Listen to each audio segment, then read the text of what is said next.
Governments around the world are sending the populations into lockdown to flatten the curve and combat the spread of this virus. How are we going to survive? Luckily, they've given us some fantastic tips. Hi guys, JNewtz here. Let's talk about what the governments and politicians are doing right now around the world to help stop the spread of this virus and contain it. What we're talking about, of course, is lockdowns. Italy has been in lockdown now for several weeks. France is in lockdown, and as of today, as I'm recording this, the UK has just gone into lockdown. Over here in Australia, where I live, we are in probably what we should call phase 1 of lockdown. The advice to us has been stay home if you don't need to be outdoors. We have closed down restaurants, cafes, bars, clubs, nightclubs, gaming centres and cinemas. We are putting a ban on as many things as possible, maybe a bit slower than what the government should be reacting to it, but things are starting to happen. All over the world, entire countries and cities are going into absolute lockdown. The advice has been stay at home. Don't go out. Don't go to your friend's place and have gatherings. Make sure you self-isolate, and this way we will help to flatten the curve. That is fantastic advice. But in Belgium, they're giving some different advice. So apart from giving the same advice of stay indoors and avoid contact with everybody and make sure you wash your hands and sing happy birthday as you do so, the Belgian health minister has gone a step further, and she has put a ban on all non-essential sexual activities of 3 or more people indoors. Non-essential sexual activities of 3 or more people indoors. Now, nowhere else around the world has anybody come out in government, the politicians, even in the media, saying we also need to ban sexual activities. Apart from the Belgians. That's right, the dirty Belgians. I thought the Germany were the dirty ones, turns out it's their neighbours. Yes, so Health Minister Maggie de Blok has put a ban on all non-essential sexual activities involving 3 or more people, indoors only, to help to combat the spread of Covid-19. Well, let's have a look at what she means by that, shall we? Maggie de Blok said that she was forced to put the ban on sexual activities because of Belgium's reputation for being the beer drinking and group sex capital of Europe.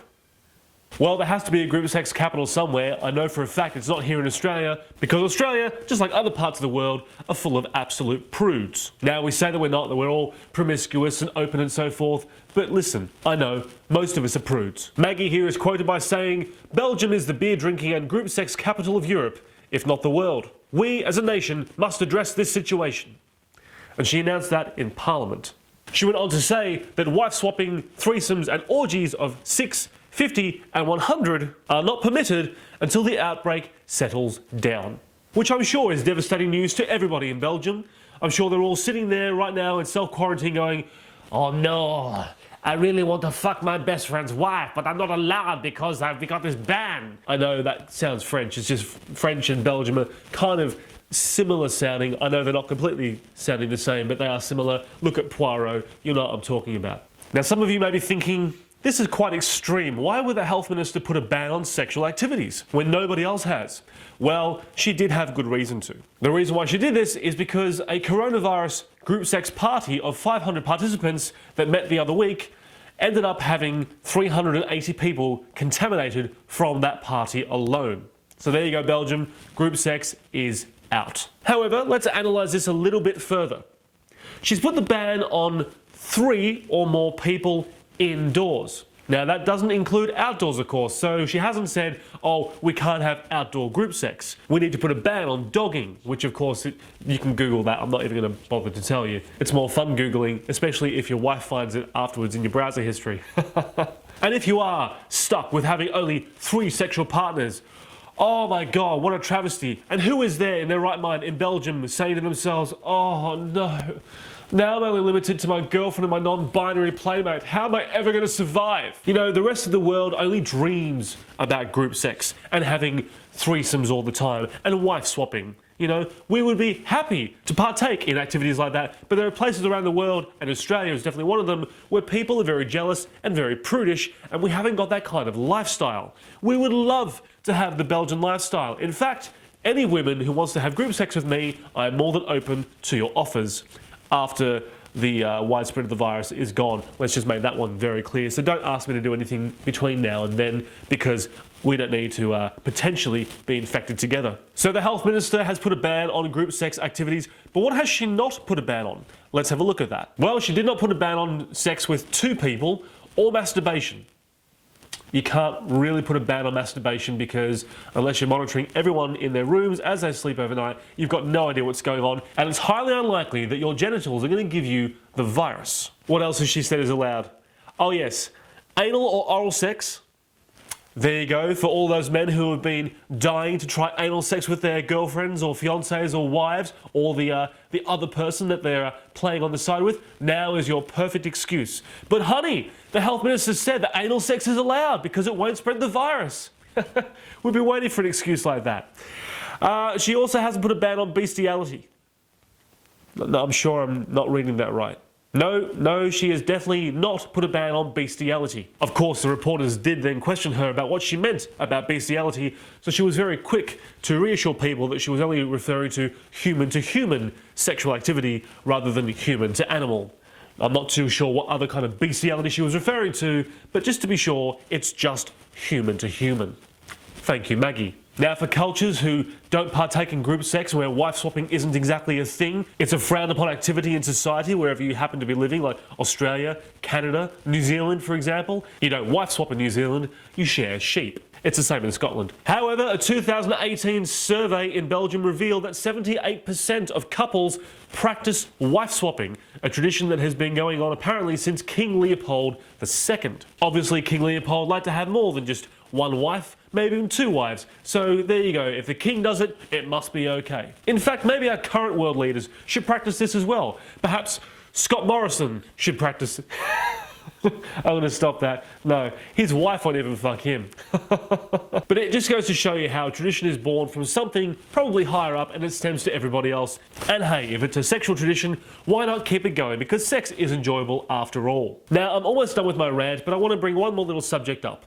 There's been a lot of talk already with memes on Facebook and Twitter and other forms of social media where people are talking about what happens after the virus has been completely eradicated. They're all saying, well, we're going to have an influx of babies. Well, let's have a think about this. We have almost got 8 billion people in the world. Now, unfortunately, there are many people who are currently dying because of this pandemic, which is very unfortunate. Happily, it's not half as much or anywhere near as much as the Spanish flu from 1918. Let's hope it stays that way. But if there is an influx of babies born after the virus has been completely cleared and we're all back to our normal lives, well, that's not exactly going to help the world's population. I don't think that now is the time to be considering breeding or even accidental breeding purely because we have all had to self-isolate, stay home, and what else do you do when you're at home with nothing else to do? So here's one or two little tips from me, 3 helpful and healthy sex tips to make sure that contraception is on the top of your mind while you're having your isolating activities. Number 1, this is the sensible one, just use contraception. Men, wear condoms. They are always effective unless they break, which doesn't happen very often. Ladies, use the pill. Of course, if you can't use the pill, perhaps you can have the rod. There's a few other bits and pieces that you can do. There is forms of contraception that both men and women can use to avoid getting pregnant. So that's tip number 1. Tip number 2, don't have sex. If you're single, it's quite simple. Just masturbate. Do what the Belgian health minister said that you can still do and masturbate. Go out there, buy a masturbator, buy a dildo, buy a fleshlight, buy whatever you want to satisfy your sexual desires, because that way you will not get pregnant if you're doing it by yourself, or practice celibacy. I'm sure that the church will be very much appreciative of that. I'm only putting that one in there for all of you religious nuts out there. And tip number 3 is ladies will just have to get used to the taste. Well, that's it from me, guys. Thank you for listening to me ranting and raving about the ban on group sexual activities in Belgium. I'm sure that they'll get over that, and after that, they'll have a smashing good time. And hopefully, if they're very polite, they'll invite some of the rest of us who aren't so prudish to come in and join them. Let's see what goes on. Anyway, listen, if you enjoyed this video, please subscribe to our channel. Hit that notification bell you can see over here so you are notified every single time that either myself, Mick or Milton upload content to this channel. We are bringing you lots more stuff after all. Leave a comment. I want to hear what you have to think about the Belgian sex ban. And if you think that sex ban should be anywhere else, or if you think that we should have a huge sexual orgy around the world once the virus is done, dusted, and everything is completely cleared. So until next time, don't be a fucktard and stay safe. Stay indoors. Masturbate. Do your thing.